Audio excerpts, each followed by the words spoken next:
Puisque nous sommes tous Congolais, nous n'avons qu'une seule nation, la République démocratique du Congo, notre patrie. Nous avons le devoir de l'aimer et l'obligation de la faire développer à travers notre sens patriotique et nos belles actions. Chers patriotes, il est temps. Rejoignez-nous dans la campagne citoyenne et éducative de sensibilisation sur le changement de mentalité.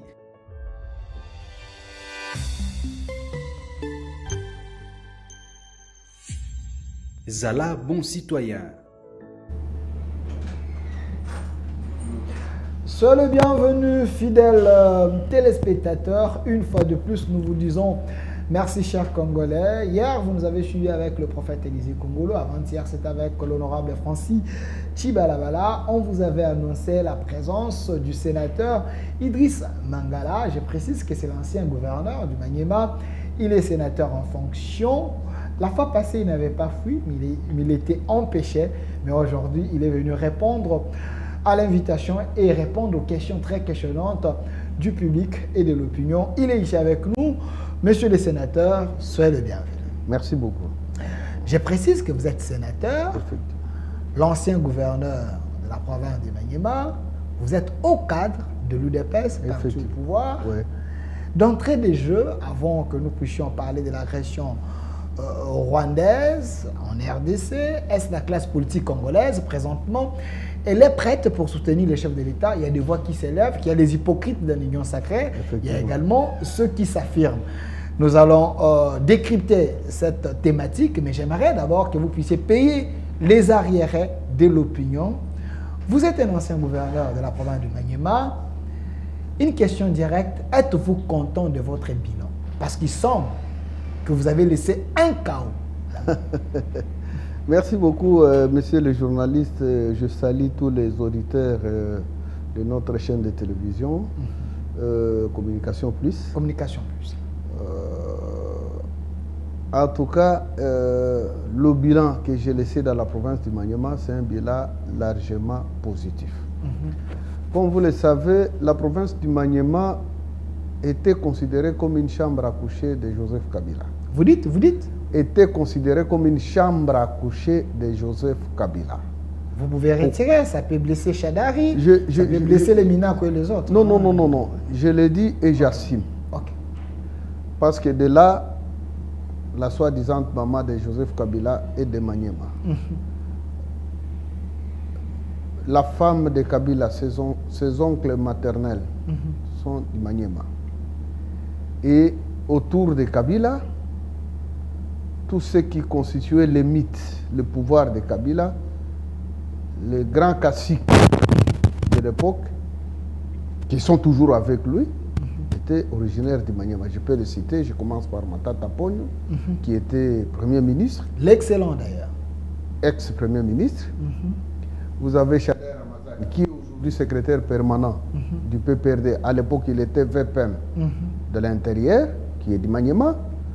Vous avez Kokonyange, aussi du Maniema. Le professeur Kokonyange, et autant. Donc, le Maniema, parler du Maniema, c'est voir en entièreté la figure de Kabila. Mais, après les élections de 2019, qui a porté notre leader, son Excellence Félix Tshisekedi, à la tête du pays, ils ont créé ce qu'on appelle FCC Cash. Mais cette coalition, le Maniema, UDPS, n'avait pas profité de cette coalition. Et j'étais le premier à annoncer la rupture entre FCC Cash au moment où Kinshasa continuait à tisser cette relation-là. Je me rappelle, à l'époque, on vous considérait comme un prophète des malheurs. Mais, il faut le voir, parce que la politique, il faut avoir une vision. Et j'ai pris la tête de la province après 2 ans de cette coalition. Lorsqu'il y avait eu rupture, il y a eu une vague de départ de destitution des gouverneurs de province dans au moins 15 provinces, dont le Maniema faisait partie. Alors cela a permis à ce que je puisse être porté à la tête de cette province, comme gouverneur de la province du Maniema à l'intérim. Mais dans peu de temps, j'ai été qualifié de tout le monde. On m'appelait à l'époque, si vous allez à Maniema, et on m'appelait Magufuli. Magufuli fait allusion, l'ancien président tanzanien. Okay. Ma manière de voir les choses, ma manière de gérer la chose publique, ma manière de considérer la population, le bas peuple. Donc, je répondais au vécu quotidien de ma population. Il semble que vous étiez un abonné absent. Hein? De deux. Okay. Sur le plan sécuritaire. Il y avait de l'insécurité dans la province du Maniema comme Nord Kivu, Sud Kivu, Ituri. Avec l'activisme des groupes armés. J'étais le seul gouverneur civil qui était parvenu à pacifier ma province, même sans aide du gouvernement central. Ça, je l'ai dit et j'assume. Sans aide du gouvernement central. J'ai initié ce qu'on appelle la caravane de la paix. Je me suis rendu moi-même dans les bastions des groupes armés. Des rebelles? Des rebelles. Ok. Et j'ai eu... Parce que vous étiez des mèches avec eux ou c'est je ne sais pas, mais parce écoutez, que ces gens vous respectent beaucoup. Le régime de Kabila nous avait réservé des bombes à retardement dans toutes les provinces. Il faut avoir pitié au président Tshisekedi. Donc il y avait des zones de tension. Mais ces gens-là, quand ils parlaient, ils ne donnaient que la chance de 5 mois de gestion au président Tshisekedi.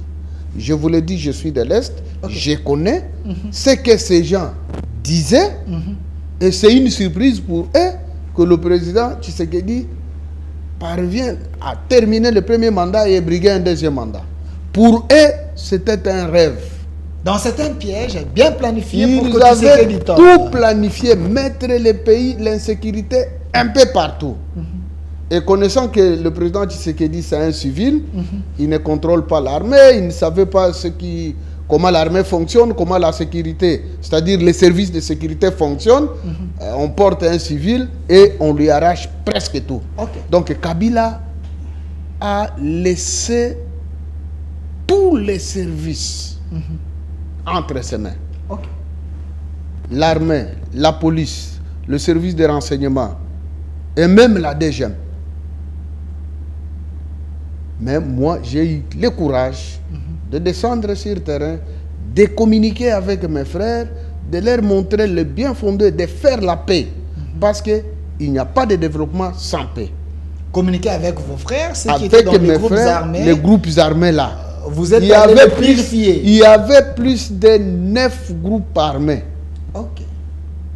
Et ces groupes armés ont compris. Ils ont signé ce qu'on appelle un pacte de non-agression entre forces armées de la République démocratique du Congo et les groupes armés. Et grâce à vous? Grâce à moi. Et tous les miliciens qui étaient dans la forêt, je les avais obligés de sortir. Et ils ont été cantonnés. En attendant... Mais apparemment, les gens n'en parlent pas. En attendant... Non, mais écoutez, allez demander au Maniema, tout le monde peut vous parler. Et il y avait des barrières payantes un peu partout. Parce que lorsque vous quittez Kindu, vous allez à Salamabila, c'est à plus ou moins 400 km. Il y avait plus de 30 barrières payantes. Érigées d'un côté les militaires, qui faisaient la guerre avec les miliciens, de l'autre côté les miliciens. Alors, lorsque vous quittez du côté là où il y a les militaires, il y a des barrières payantes. Lorsque vous entrez dans des zones contrôlées par les miliciens, il y a des barrières payantes. Mais grâce à cette caravane de la paix, on a démantelé toutes les barrières. Et la population commençait à circuler librement.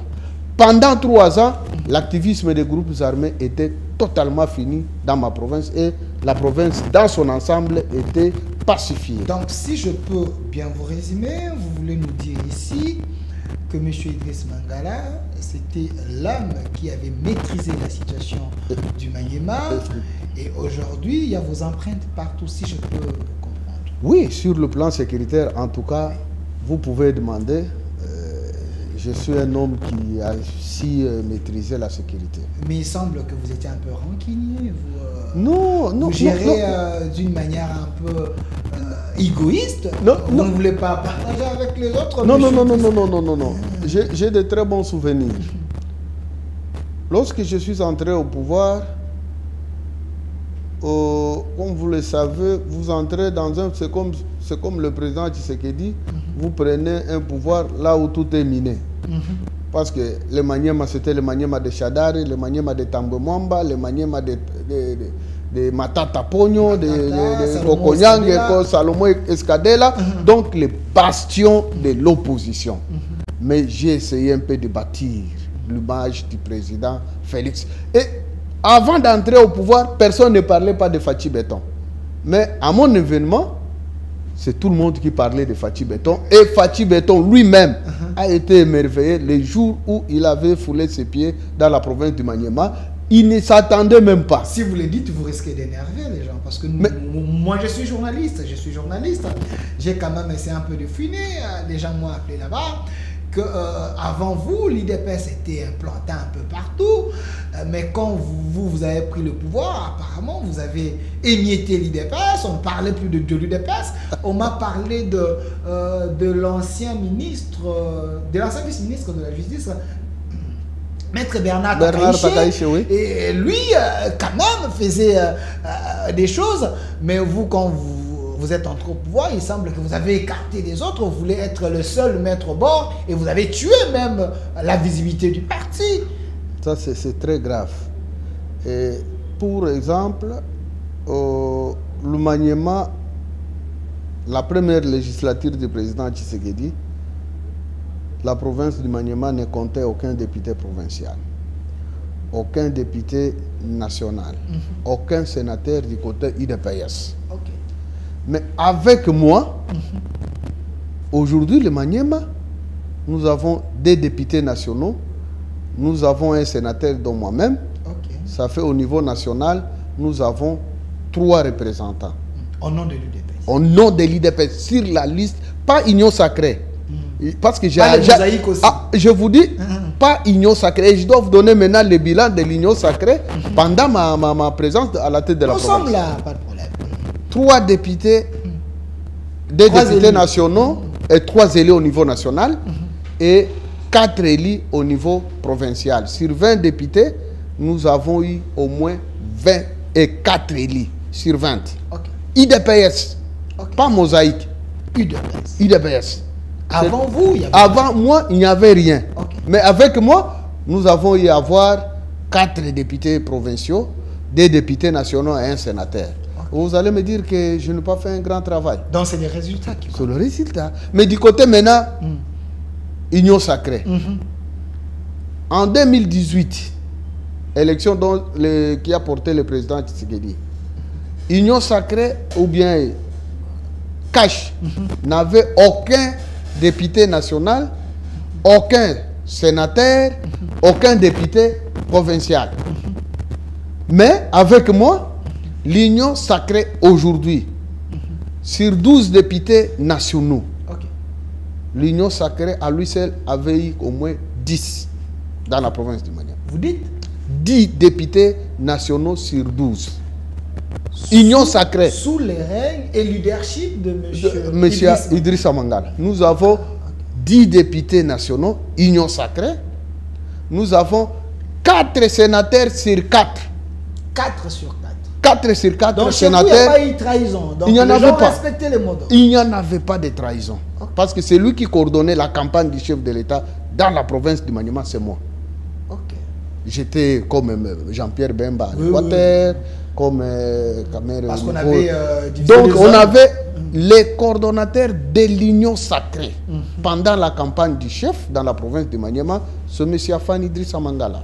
Dans le chef, là où il vous suit, il peut être content en disant, face aux résultats, Idrissa Mangala, c'est une personne...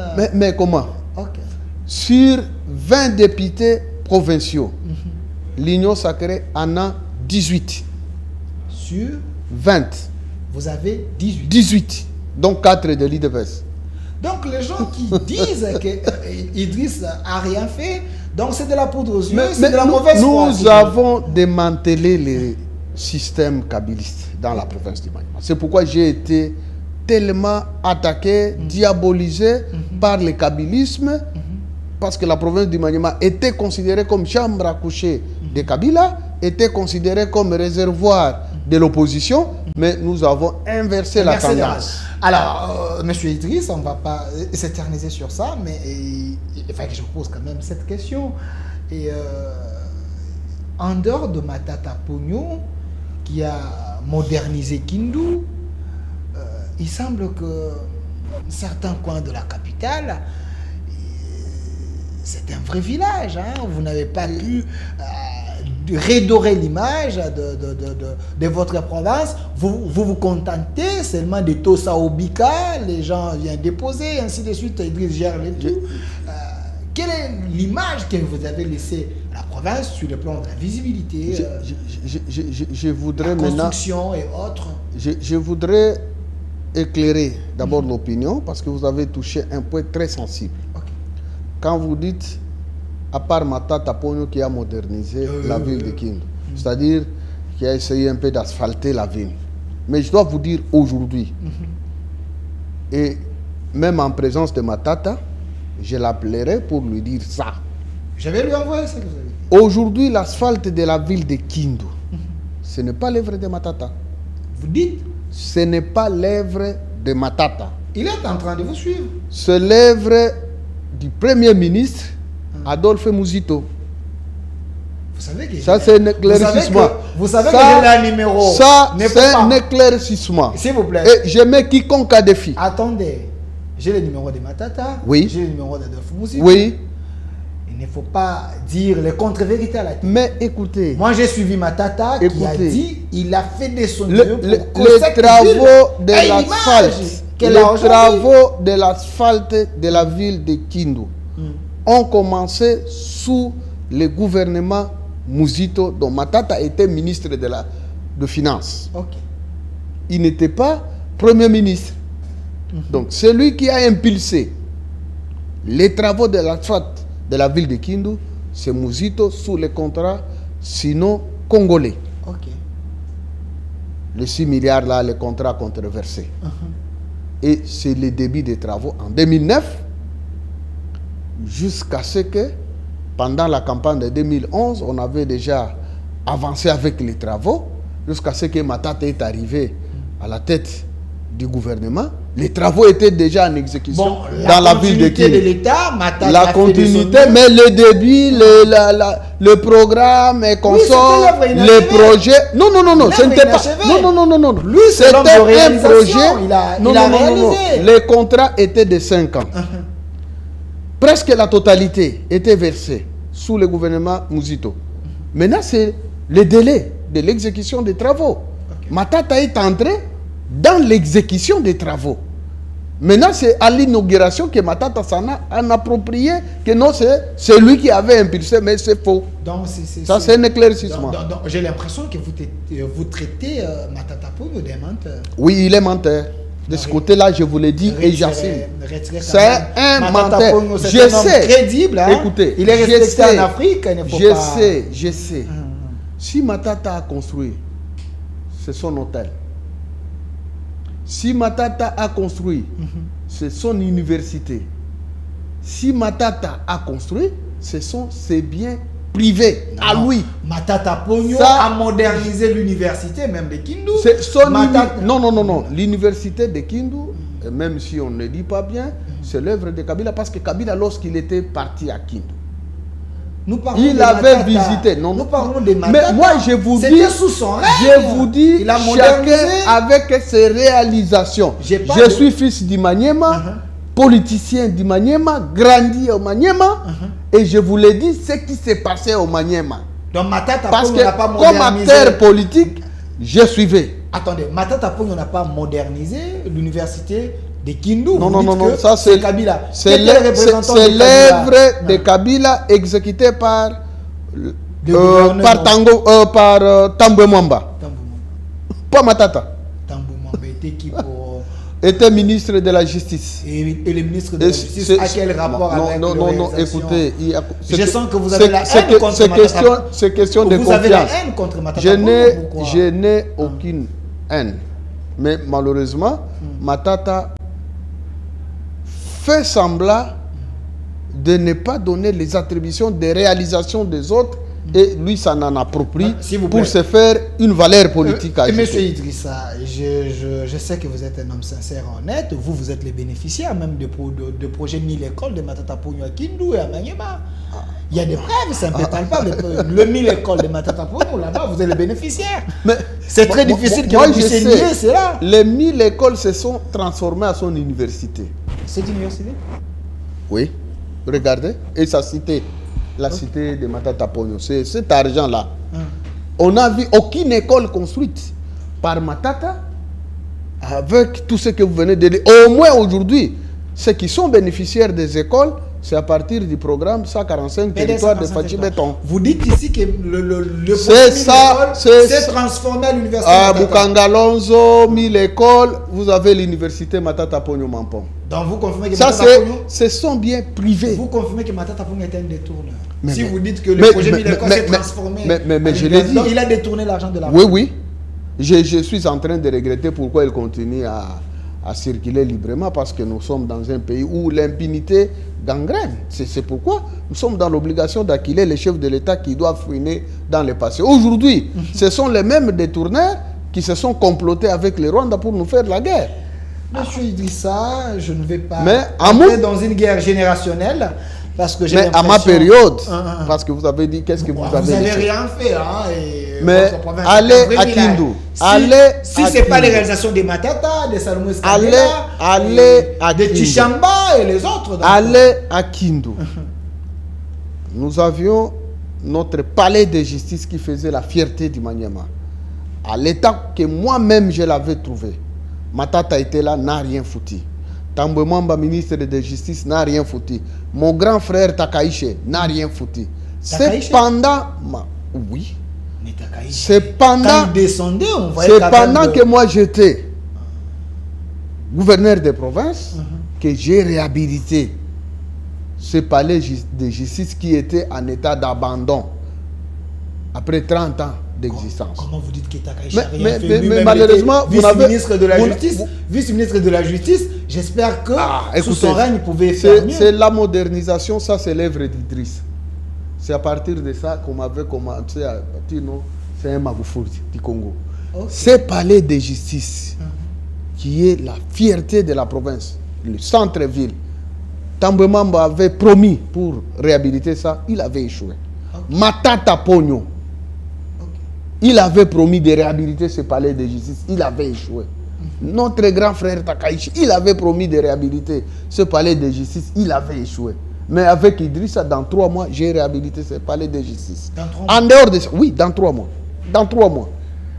En dehors de ça, nous avons une commune qui est séparée avec le fleuve Congo, commune d'Alunguli, dont beaucoup d'acteurs politiques sont originaires.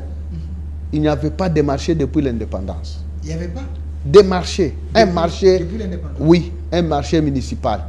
Mais à mon règne, j'ai su construire un marché moderne. Pendant cette période, pendant une année, j'ai parvenu à construire un marché moderne. Construire, pas réhabiliter. Est-ce que ce n'est pas le discours vide ou c'est la réalisation? Mais demandez aux gens de Kindu, ils vous diront. L'émission est en direct, les gens sont en train de suivre. Ils vous diront. Ok. J'ai fait entrer l'eau et j'ai construit un autre marché moderne dénommé marché Mama Denise dans la commune de Kassoukou. Okay. C'est mon œuvre. Et sans parler des infrastructures routières, les ponts, les caniveaux, les... Non, ça c'est... On ne peut pas compter. Donc vous ne mangez pas ça, vous partagez avec le public. J'étais en train de construire un bureau moderne dans la commune d'Alunguli, bureau communal de la commune d'Alunguli, qui a été détruit par les fils. Mais moi j'ai à construire, mais malheureusement comme on était proche des élections, il ne manquait que quelque chose pour terminer la construction de ces bureaux. Une question directe. Bureau de l'ANER. Une question. C'est moi. Une question directe. Depuis que le Maniema existe, pensez-vous que vous étiez le meilleur gouverneur de tous ces temps? Mais écoutez, Je fais une chose, hein, directe. qu'aujourd'hui, aujourd'hui, si on vous montre les images, les motocyclistes continuent à pleurnicher, à pleurer Idrissa Mangala. Ils demandent mon retour, les motards. Comment j'avais fait? Comme vous le savez, et même si je dirais, ça c'est une politique. Vous savez, le chef de l'État avait expliqué de mener une politique d'encourager l'entrepreneuriat local, de créer des millionnaires congolais.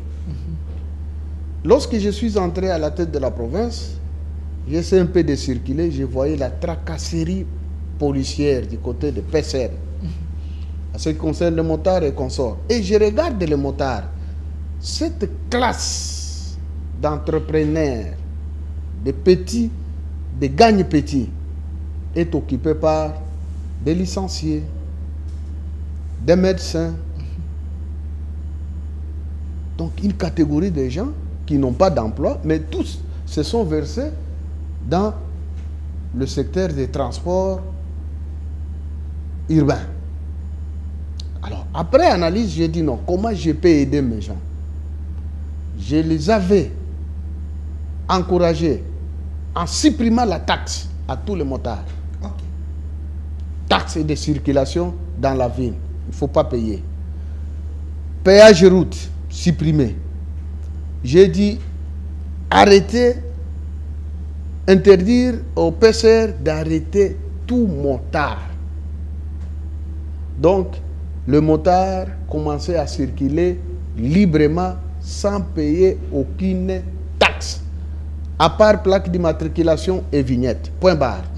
Mais les autres taxes supprimées. C'était une manière d'encourager cette classe d'entrepreneurs dans ma province. Et il faut voir, parce que les effets d'entraînement étaient vous ne un l'avez peu pas partout. fait pour des besoins que vous soyez réélu. Non, non, non, c'était non, une non. politique qui Non, non, non, non, non, non, non, semble non, vous non, non. Alors, c'était pour répondre au message du chef de l'État qui avait dit d'encourager les Congolais. créer les millionnaires congolais. Les millionnaires Alors, congolais. monsieur Idriss, monsieur les sénateurs, les temps nous fait défaut. Nous avons tellement de choses à dire avec vous. Nous allons vous chercher pour un grand plateau où nous allons parler vraiment de votre gestion. C'est important. Mais avant de toucher l'actualité sur l'agression rwandaise, si la classe politique congolaise elle est prête à soutenir le chef de l'État, mais j'aimerais quand même placer moi par rapport à votre parti UDPS. Aujourd'hui, il semble que sous les règnes d'Augustin Kabouya, l'UDPS a perdu ses vertus, ses valeurs. Votre parti ne représente plus rien. Face à cette agression, vous devez être au premier plan pour soutenir les chefs. À l'interne, il y a des divisions, il y a des tensions. Kabouya ne veut pas accepter les autres les rejettent, ainsi de suite. Vous, comme un sage, quelle serait la meilleure méthode pour mettre tout le monde ensemble? Oui, avant de tirer une conclusion, je voudrais d'abord commencer par la genèse. Nous, IDPS, tous membres de l'IDPS, nous avons été distraits. Vous dites? Nous avons été distraits. Vous et les Kabouya, nous les tous, j'ai dit nous tous. Ok. Nous nous sommes focalisés sur des considérations individuelles. Or, l'IDPS, sa force, ce ne sont pas des individus. C'est cette masse. Parce que l'UDPS, c'est un parti des masses. La force de l'UDPS, ce ne sont pas les dirigeants. Vous dites? Ce ne sont pas les dirigeants. Pyramide. La force de l'UDPS, c'est sa base. C'est pourquoi l'UDPS n'est pas un parti de cadres. L'UDPS n'est pas un parti d'administration. L'UDPS, c'est un parti populaire. Comme en Chine et consorts. Mais malheureusement, nous avons été distraits, oubliant que le président de la République est attaqué. Pour réussir le président Tshisekedi, il faut d'abord déstabiliser sa famille politique.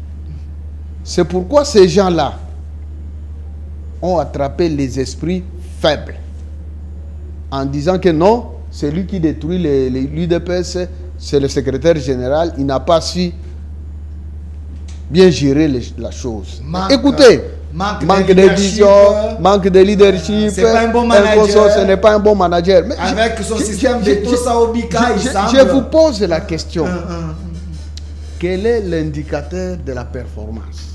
Par exemple, c'est le résultat, n'est-ce pas? C'est l'indicateur de la performance. Pour dire que cette activité est en croissance. C'est selon les résultats. Vous avez un capital de 50 000. Par exemple, vous commencez une entreprise avec un capital de 50 000. Du coup, après 2 ans, ce capital, vous quittez de 50 000 à 100 000. Est-ce que votre entreprise n'a pas prospéré? C'est comme ça qu'on évalue. C'est la gestion du secrétaire Kabouya. Vous pensez qu'il a eu plus... je vous dis, des résultats la première législature, l'UDPS, d'ailleurs, l'UDPS a déjà participé à 3 législatures. Sous les Sphinx délimités, nous sommes allés aux élections de 2011. Nous avons eu des députés nationaux, mais le chef avait dit de ne pas participer à la gestion. Donc, il avait ordonné à ses députés de ne pas y aller, de ne pas siéger. On avait eu combien de députés? C'était 34. En 2018, sous le leadership de Jean-Marc, d'abord, c'est avec le président. Il faut héros Jean-Marc. Le seul que le président Tshisekedi avait appelé héros, lui, il est plus que tous ces gens. Mais quand je vous dis que les Sphinx m'avaient baptisé, moi je ne peux pas le prédire de dire à tout. Vous avez baptisé quoi? Aidez-nous, donnez-nous. Moi j'ai passé 4 jours avec Sphinx en 2011, pendant la campagne. J'étais président fédéral, c'est moi qui l'avais accueilli, c'est moi qui battais campagne, qui passais nuit avec lui. Et avant son départ, qu'est-ce que le Sphinx m'avait dit? Vous avez dit quoi? Monsieur président fédéral, la guerre qui est devant nous n'est plus difficile. Nous sommes presque à la fin de cette guerre et nous allons la gagner. Ces gens-là que vous voyez du PPRD sont restés comme ça. Il ne faudrait jamais et jamais abandonner ce combat. Ça, ce n'est pas un héritage? Hein? Il ne faudrait jamais abandonner ce combat parce que nous allons la gagner. Je vous laisse. La population, l'armée, la police entre aux mains. Et il me tient. Il ne parlait pas comme ça, il me prend comme ça. Il ne faudrait jamais abandonner la lutte de l'UDPS. Il y avait des témoins? Il y avait des témoins. Qui? J'étais président fédéral à l'époque, mes proches collaborateurs. Et il parlait devant Maman Marthe, devant il est devenu aussi chargé de sécurité du président Tshisekedi, Kalala. Il est là, celui qui gardait la dépouille mortelle, qui était le garde rapproché du... Je vais les chercher. Ouais. Même Freddy Ping était là, tout le monde, ils étaient nombreux à cette période. Merci, messieurs. Donc, nous sommes l'héritage du président Sphinx délimité et il nous avait dit de ne pas abandonner la lutte. C'est pourquoi. Mais dans le combat de l'UDPS aujourd'hui, vous avez abandonné. Non. Écoutez. Parce que vous amenez les gens dans l'UDPS, ceux qui ont des moyens, les gens qui n'ont pas l'idée. Écoutez. Donc, c'est moyennant des billets verts que vous monnayez même l'honneur de l'UDPS. C'est pourquoi vous me voyez au devant de la scène dans ces combats. De ce que nous considérons comme des fondeurs et le secrétaire général actuel, honorable Augustin Kabouya, qui fait fonction aussi du président à l'intérim. Pourquoi je l'ai dit? Il est le seul qui bénéficie de la confiance du chef de l'État. Il est loyal, mais il est loyal, discipliné. Il semble qu'il est sur une chaise éjectable. Chaque homme a ses faiblesses. Écoutez, chaque homme a ses faiblesses. Ce qui reproche au secrétaire général, parce que le secrétaire général, c'est le patron. Autour de lui, il y a des gens. Ils ont fait quoi dans leur département? Vous aviez le secrétaire général chargé de l'administration, secrétaire général adjoint chargé de l'administration. Qu'est-ce qu'il avait fait de l'administration du parti pour tout jeter au secrétaire général? Non, mais on dit... département de l'implantation. Non. En lingala, on dit Mbise pour la Kanamutu. Il n'y a pas de mauvais travail, il n'y a que de mauvais chefs. Non.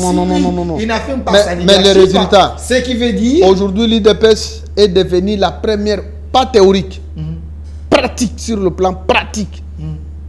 Au niveau des institutions, première force politique dans l'ensemble du pays. Mettez de côté Mosaïque et consorts. C'est quel parti? Non, c'est grâce à la stratégie de Jacquemain Chabani, des professeurs Chilumbaï, qui ont géré ça. Vous avez dit les poissons commencent à pourrir.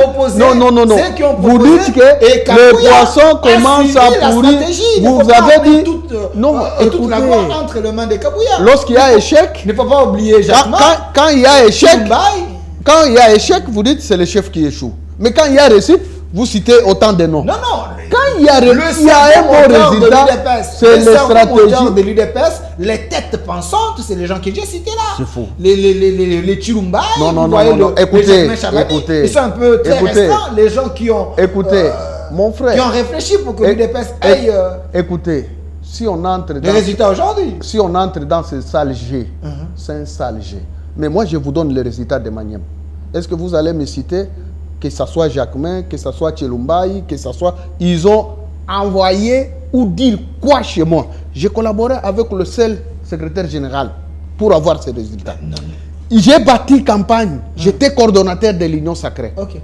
Est-ce que j'ai changé avec le secrétaire permanent? Seul. Mais pour que vos listes là soient admises plutôt, c'est eux qui ont travaillé, qui ont validé. Écoutez, il ne faut pas dire que c'est Kabouya qui vous a donné le mandat pour avoir les résultats que vous avez. Donnez à César ce qui est à César. Adieu ce qui est à Dieu. Merci monsieur Idrissa. Le secrétaire général mérite ces résultats, ce bon résultat de l'IDPS aux élections de 2023. C'est lui l'incarnation de l'IDPS. Comme chef, mais commandant suprême, c'est lui qui... On le considère comme un dictateur, Kabouya comme un dictateur. Quand il vient dans des réunions, il ne laisse pas la parole aux autres, il dit tout, il fait ses meetings. C'est ça ses sorties médiatiques dérangent l'unité du parti. C'est ça la distraction. Parce que nos adversaires ne voulaient pas la pérennisation de l'UDPS à la tête de ces pays. Ils ont tout monté en commençant par déstabiliser les partis, en divisant les cadres du parti, en disant non, tel ne mérite pas, c'est vous, c'est tel, en amenant au sein du débat les considérations individuelles. Tel est de plus intellectuel, tel n'est pas intellectuel. En politique, écoutez, je dois vous dire une chose. Il faut faire une différence entre le monde scientifique et le monde politique. Ça veut dire quoi? Ça veut dire ceci. Lumumba avait quel niveau intellectuel? Le niveau de Lumumba. C'est un évolué de l'époque. Mais sur le plan politique, un animal. Je descends encore. Baba Kyungwa Kumwanza. Avec quel niveau politique? Mais scientifique. Mais sur le plan politique, un animal. Aujourd'hui, dans le Grand Katanga, il est devenu irremplaçable. J'en arrive. Je prends Moïse Katumbi. Vous l'aimez qui est le père fondateur de l'ensemble. Il a quel niveau scientifique? Donc, il faut faire la différence entre monde scientifique et monde politique. C'est pourquoi chez nous, à l'IDPS, on voulait nous amener ces débats-là, transformer l'IDPS en monde scientifique. Donc, ceux qui sont scientifiquement forts, c'est ceux qui méritent de diriger le parti. Or, c'est faux et archi faux. Je ne pense pas que vous êtes parmi ceux qui pensent que l'UDPS peut être dirigé par les combattants des Yuya quand même. Il faut avoir les têtes bien faites pour gérer votre patrimoine. Alors, Monsieur Idrissa, je ne vais pas vous amener trop dans ces débats-là, mais parce que il y a ceux qui pensent que Kabouya a amené les antivaleurs. Je cite le professeur Mbata. Ça, c'est faux. Je cite le professeur Mbata. J'étais avec honorable Francis Balabala ici qui a dit sous les règnes des Kabouya, l'UDPS n'est pas implanté, même ici à Kinshasa, l'UDPS n'est plus visible. Vous pouvez être scientifiquement fort, mais sans moralité politique. Mbata n'est pas... Mais je dis bien, vous pouvez être fort scientifiquement, mais sans moralité politique. La moralité politique... C'est le cas de Mbata? La moralité politique, c'est le cas de Kaboum. Honorable Kabouya. Il a la moralité politique. Okay. Il a la conviction politique. Et pas Mbata? Il ne fait pas la politique des transhumance. Pas le professeur Mbata? L'origine. Hein? Quand vous baladez politiquement, est-ce que vous avez la moralité? Quelle idéologie dans votre tête? J'ai l'impression que vous oubliez. J'ai l'impression que vous prenez cette idéologie, vous prenez cette idéologie. C'est scientifique au sein de l'UDPS. Il s'est battu pour la Constitution. Il a commencé par quel parti? Il a commencé par quel parti politique? Est-ce que réellement il maîtrise l'idéologie de l'UDPS? Vous êtes plus UDPS depuis ma naissance. Vous êtes plus UDPS depuis 1991, je suis à l'UDPS. Mais Baté est entré à l'UDPS en 2016. Je connais son histoire. Il a été premier vice-président de l'Assemblée nationale. Il était au RCD. Il a été... RCD qui a tué les gens. Mbata était là, dedans. Il faudrait revoir les choses. Messieurs, ne me faites pas entrer dans ce genre de débat. Ça risque de nous énerver. Monsieur Idrissa, merci. Vous n'avez jamais été premier vice-président de l'Assemblée nationale. Donc Mbata, il est venu au sein de l'UDPS. Non, moi j'ai... Il est venu au sein de l'UDPS. Être gouverneur n'est pas donné à tout le monde. Être gouverneur n'est pas... Aux États-Unis, ce sont des anciens gouverneurs qui gèrent l'État. Parce qu'il était intelligent. Ce n'est pas n'importe qui. Il y avait un vide au sein de l'UDPS. Il n'y avait pas de vide. Je m'inscris en faux, il n'y avait pas de vide. Mais pourquoi il était vice-président? Tout simplement parce que sa tête... Mais c'est parce que... C'est quelqu'un qui avait un background. Vous pouvez comparer politiquement Mbata à Kabound. Vous dites? Politiquement Mbata à Kabound. Alors, monsieur Idrissa, je vous dis, politiquement Mbata à Kabound. Nous risquons de créer des fissures. C'est pourquoi nous devons arrêter ces débats. Nous voulons limiter. Ce genre de considération, ça risque de nous... Vous savez, ce sont ces genres de personnes qui essayent un peu d'embrayer la politique de la nation. Monsieur Idrissa, ce sont des gens sincère et sérieux, qui saisissent les opportunités. Parce que quand les chefs de l'État... Les gens des opportunités... Quand les chefs de l'État disent que l'IAU est meilleur, l'IAU, il était au PPRD. Il est venu au sein de l'UDPS. Il a donné des résultats parmi les meilleurs ministres de l'UDPS. C'est parce qu'il était dans une école de Kabila. Mais l'école des Camères et l'école de Kabila. Ne me faites pas entrer. Écoutez, Camère était secrétaire général du PPRD. Les pères de Liaou étaient qui? Les pères de Liaou étaient qui? Okay. Alors, parmi les pères fondateurs de l'IDPS, Marcel Liaou. Alors, parmi les pères fondateurs, donc c'est les fruits de l'IDPS. Monsieur le sénateur Idrissa, l'agression rwandaise, parlons-en. Vous êtes de l'Ouest, vous connaissez bien cette histoire. Je peux avoir la photo de M. Bissimois, s'il vous plaît. Bertin Bissimois. Il a dit que si les Congos ne veulent pas des Tutsis, les Congos doivent quitter et laisser les Tutsis. Si les Congos ne veulent pas des Baswahili, les Congos doivent quitter et laisser les Baswahili. Vous êtes de l'Est. Est-ce le discours de Bissimois a un soubassement? Mais écoutez, Bissimois n'est pas un modèle des Congolais. Vous dites? N'est pas un modèle des Congolais. Bissimois fait la promotion de la politique de Kagame. Non, c'est un libérateur, lui, Nanga. Oh mon frère, on va être libéré combien de fois? Est-ce que le Congo a besoin d'être libéré? on n'a été libéré qu'une seule fois avec Lumumba, sous la colonisation belge.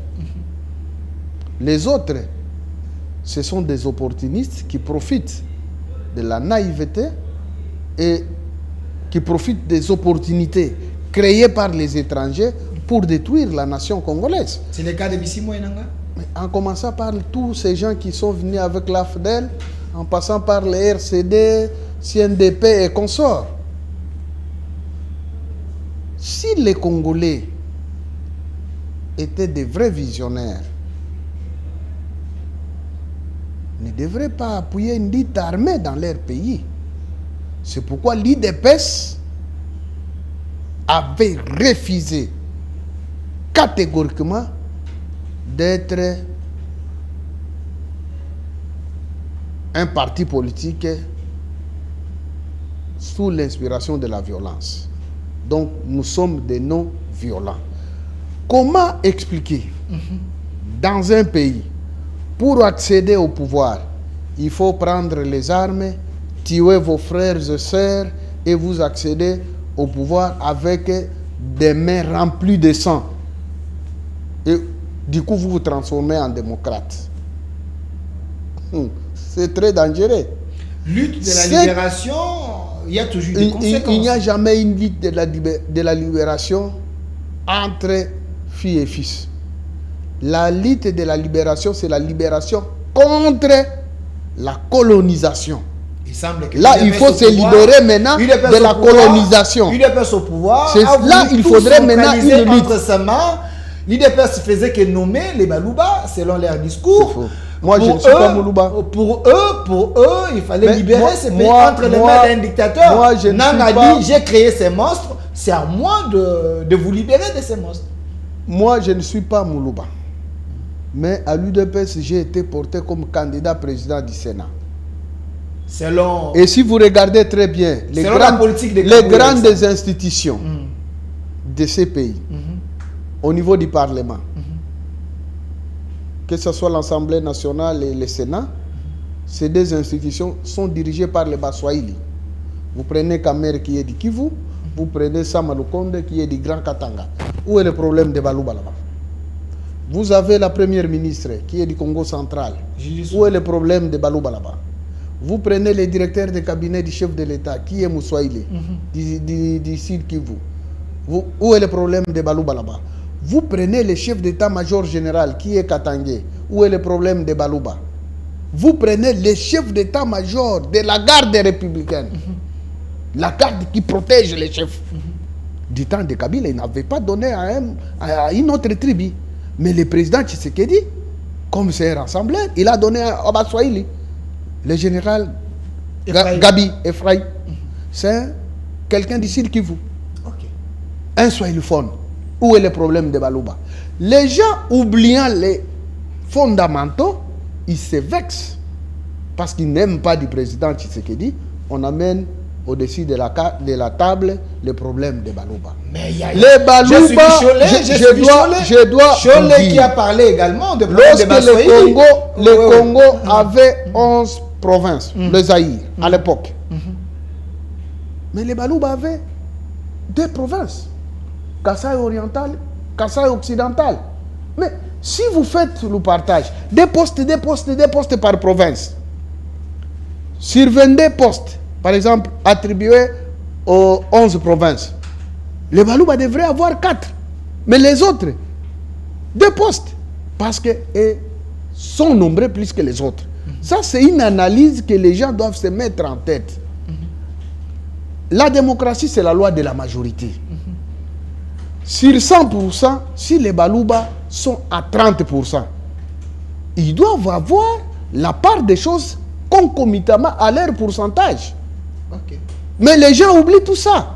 Et aujourd'hui, les Baswahili, si vous prenez les Baswahili, à partir du Grand Katanga, vous allez jusqu'à la province orientale. Et les postes qui sont occupés aujourd'hui, à grande partie, sont occupés par les Baswahili. Là, ce n'est pas un problème. Quand Bissimo relaye ce que Chola avait dit, qu'on maltraite les Baswahili. Si on ne veut pas des Baswahili, les Baswahili peuvent se regrouper, faire autre chose. Mais moi, je suis des leaders. Il y a une intelligence entre la SENCO et la M23. Et maintenant, c'est de là que je voudrais arriver. Ok. Les fondamentaux de ces pays, les gens les mettent de côté. Ils partent selon les considérations, selon les sentiments. L'UDPS, c'est un parti nationaliste. Toute cette guerre que nous vivons aujourd'hui, c'est la guerre contre l'UDPS. La guerre d'aujourd'hui, c'est la guerre contre l'UDPS. La guerre de l'Est n'a rien à voir avec la gestion de ces pays. Écoutez-moi bien. Okay. La guerre de l'Est n'a rien à voir avec la gestion de ces pays. Parce que, ce n'était pas un soulèvement populaire. 2, ce n'était pas une insurrection ou un soulèvement ou une mutinerie au sein de l'armée.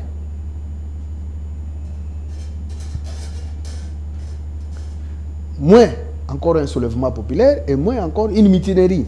Et à partir de là, on peut dire non, il y a une mutinerie parce que l'armée se décourage par rapport à la gestion. Un soulèvement populaire parce que la mauvaise gestion a fait de sorte que le peuple se soulève. Mais aujourd'hui, nous vivons ce qu'on appelle une agression rwandaise, une occupation de notre partie du territoire par une armée extérieure connue. Là où toute la communauté internationale en parle. Seulement, une catégorie de gens, les frustrés, qui sont mécontents, qui profitent de cette occasion et sauter et dire que non, il y a problème de vivre ensemble, de cohésion sociale. Non, non, non, non, non. C'est faux et archi faux. Il n'y a pas ces problèmes-là. Les problèmes aujourd'hui du Congo, c'est entre Congo et Kagame. C'est une guerre économique.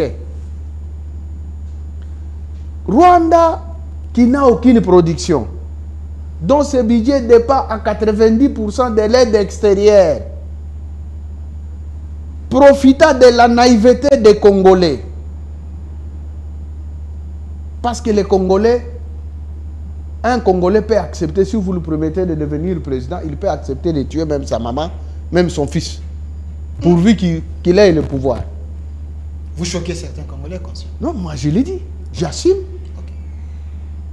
Parce qu'on en a marre, ça fait 30 ans. On est massacrés. Nos femmes sont violées. Nos richesses sont pillées. Par un seul pays. Les complots sont montés, exécutés à partir de Kigali. Aujourd'hui, l'UDPS est déstabilisé à cause de ça. Et vous allez nous dire non, il y a question de cohésion sociale. Les élections se passent partout au monde. Il n'y a jamais eu des élections parfaites. Partout au monde, même il y a eu des contestations. Mais vous avez les républicains qui prennent le pouvoir, qui chassent tout le monde. À l'entrée du pouvoir de Trump, ils nomment ces gens les plus proches en chassant les démocrates au pouvoir. Et vous avez déjà attendu une église au niveau des États-Unis dire non, en tout cas, Trump amène la division au sein de la communauté sociale ou la société civile montée au créneau. C'est leur temps. Lorsque vous avez accepté la démocratie, laissez le règle du jeu s'exercer normalement. Quand vous avez échoué aux élections, nous sommes partis aux élections, mon frère, avec la présence de tout le monde, sauf Kabila et sa famille politique qui ont refusé. Ils savaient pourquoi ils ont refusé. Non, ils ont fait la résistance parce que... Non, quelle résistance? Ils savaient qu'ils essayaient d'aller tout... Mais du temps de Kabila, écoutez, du temps de Kabila, il avait organisé les élections de 2006. L'UDPS avait boycotté. Est-ce que nous avons pris les armes? Nous sommes partis au Rwanda ou en Ouganda et dire aux Ougandais, venez, il n'y a pas de cohésion sociale. Ils ont exercé leur mandat pendant 6 ans. Nous avons accepté. D'ailleurs, nous avons refusé même de voter la Constitution. Nous avons boycotté. Est-ce que nous avons pris les armes? Maintenant, l'Église catholique s'est soulevée pour dire non, il n'y a pas de cohésion sociale, il faut tout faire pour que l'UDPS s'exerce. Non. Mais si vous êtes au comme pouvoir aujourd'hui, c'était ça la écoutez, si comme c'était aujourd'hui, c'est grâce à cette église, l'église catholique et la SENCO, il y a une transition de 2 ans pour bien organiser les choses. Aujourd'hui, Tshisekedi est au pouvoir parce que l'église a pesé. Il ne faut pas se moquer. Il ne faut pas se moquer de la lutte de l'UDPS, mon frère. Non, non, non. Ce n'est pas grâce à. Si nous sommes au pouvoir, c'est grâce à notre lutte, à notre combat. Il y a eu la part de l'église. Kabound avait dit 50-50, n'oubliez pas. Aujourd'hui, j'ai suivi Kabila. J'ai suivi Joseph Kabila qui a dit... Ces dialogues-là de Saint-Sylvestre, vous avez vu l'UDPS participer à ce gouvernement. Il y avait le Tchibala, mais Tchibala a été chassé du parti, le fait de participer. Même Badi Banga a été chassé du parti. Aujourd'hui, Badi Banga est avec vous. Mais il a compris. J'ai suivi le président Kabila après sa sortie médiatique. Il était encore en Namibie ici. Il a dit il a encore un rôle à jouer dans ces pays. Il peut revenir.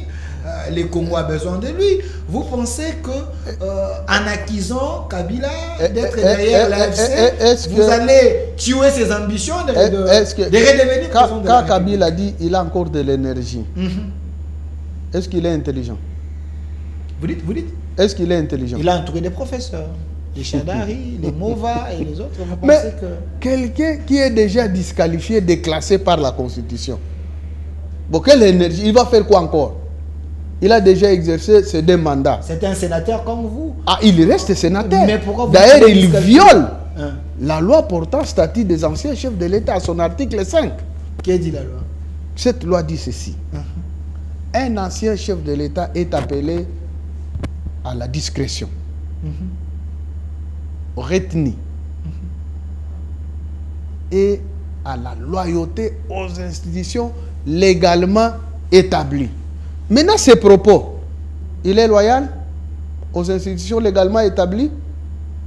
Il vient de violer. Mais il parlait comme politique, il ne faut pas. Non, faut pas lui, il est devenu conseiller de la République. C'est pourquoi il est devenu sénateur à vie. Le premier conseiller de la République, c'est lui. Pas devenir acteur politique, activisme, faire de l'activisme politique ou de la réelle politique. J'ai l'impression que vous ne maîtrisez pas. Est appelé à la retenue. En réserve du Sénat, vous êtes sénateur. Je maîtrise bien. C'est votre collègue. C'est votre collègue au Sénat. Lui n'a pas été élu, mais il a été décrété. C'est votre collègue. Comme sénateur à vie, c'est-à-dire le premier conseiller de la République. Voilà. Il a un siège là-bas au Parlement. Au Sénat, c'est votre collègue. Si vous dites qu'il a violé la loi, que dit vos règlements, votre règlement intérieur? Non, non, non, non. Il y a un problème. Qu'un sénateur ne peut pas parler, ne peut pas placer lui un mot. n'est pas sénateur comme moi. Lui, c'est un sénateur à vie. Qu'il y ait élection ou pas, il est déjà sénateur. Donc,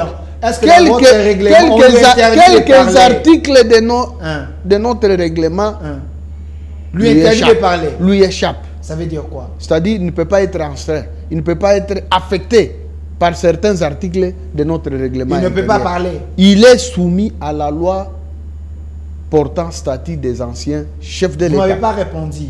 Les règlements intérieurs du Sénat interdit Joseph Kabila de parler. Il peut parler, mais pas comme opposant. Non, si pas il peut comme parler, opposant. S'il vous plaît. Mais restons légalistes. Restons légalistes, s'il vous plaît. Il doit être discret. Restons légalistes. La discrétion, cela veut dire s'il quoi? Vous plaît. Monsieur les journalistes. Restons légalistes, s'il vous plaît. Ok. Le règlement intérieur du Sénat n'interdit pas à Joseph Kabila de parler comme sénateur à vie. S'il vous plaît. Donc, il peut parler. Ce règlement intérieur du Sénat est conforme à la Constitution. Et s'il lui dit qu'il a encore l'énergie de servir la République, où il est mal? Il a violé le statut. Pourtant, je ne dis pas règlement du Sénat. Mais statut est déclaré conforme à la Constitution. Mais il viole la Constitution parce que la Constitution lui interdit de briguer un 3e ou 4e mandat. Il a déjà exercé Il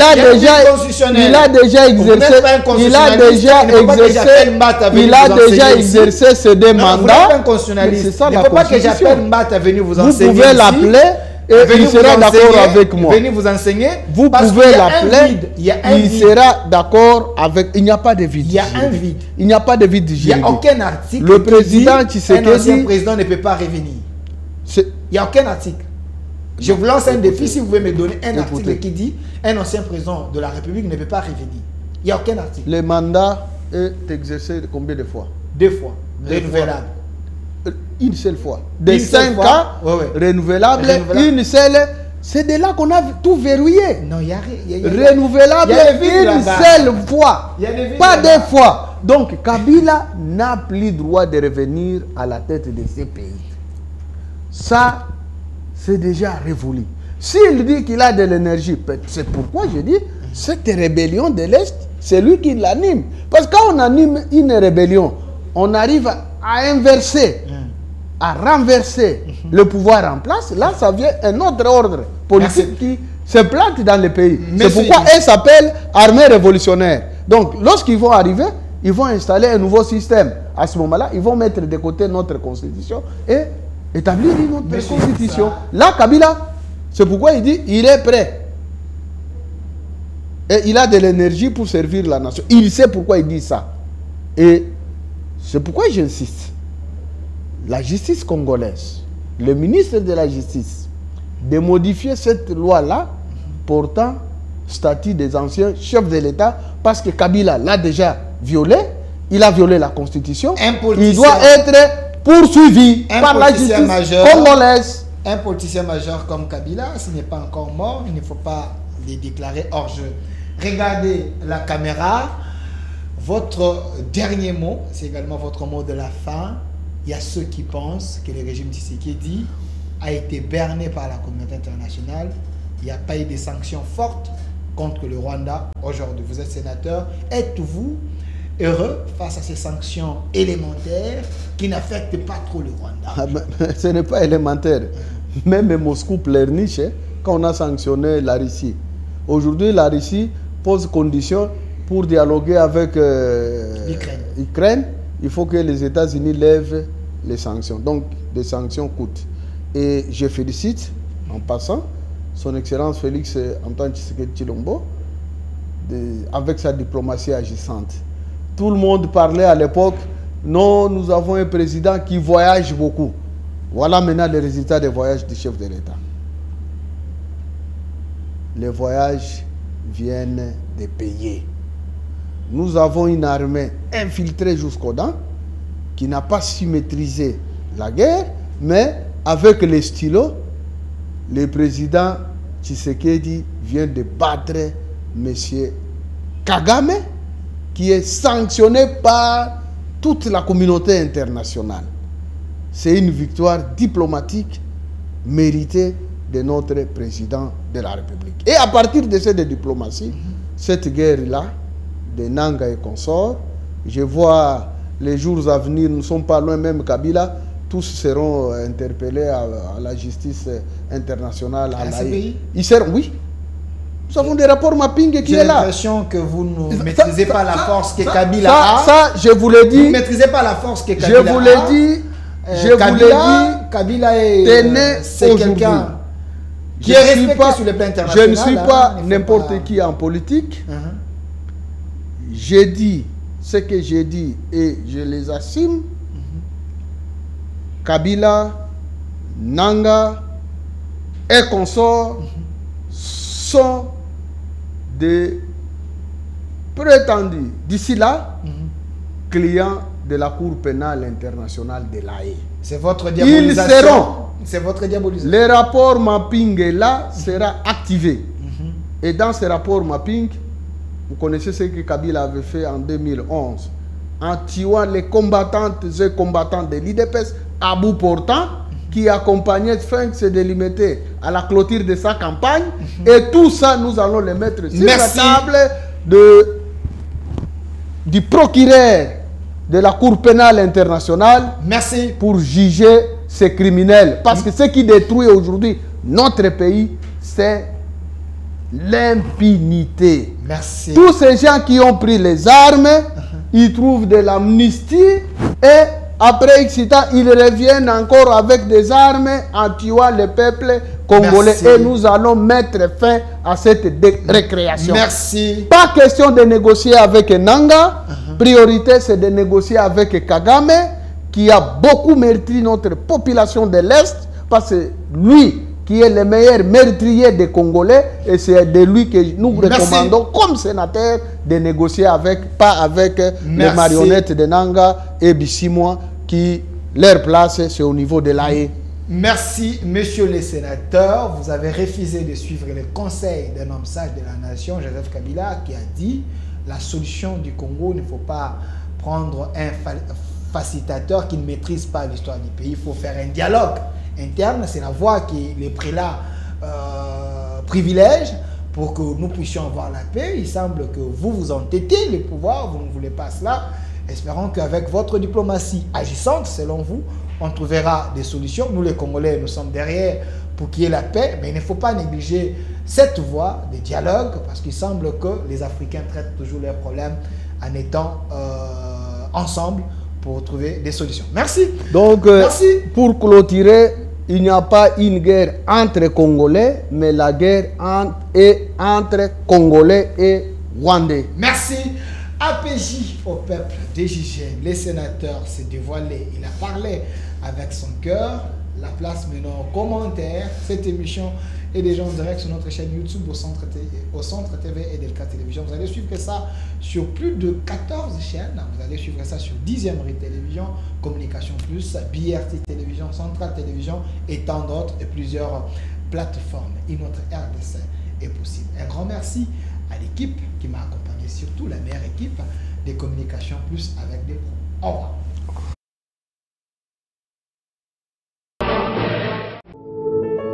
Puisque nous sommes tous Congolais, nous n'avons qu'une seule nation, la République démocratique du Congo, notre patrie.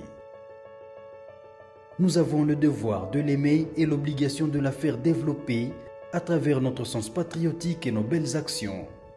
Chers patriotes, il est temps. Rejoignez-nous dans la campagne citoyenne et éducative de sensibilisation sur le changement de mentalité.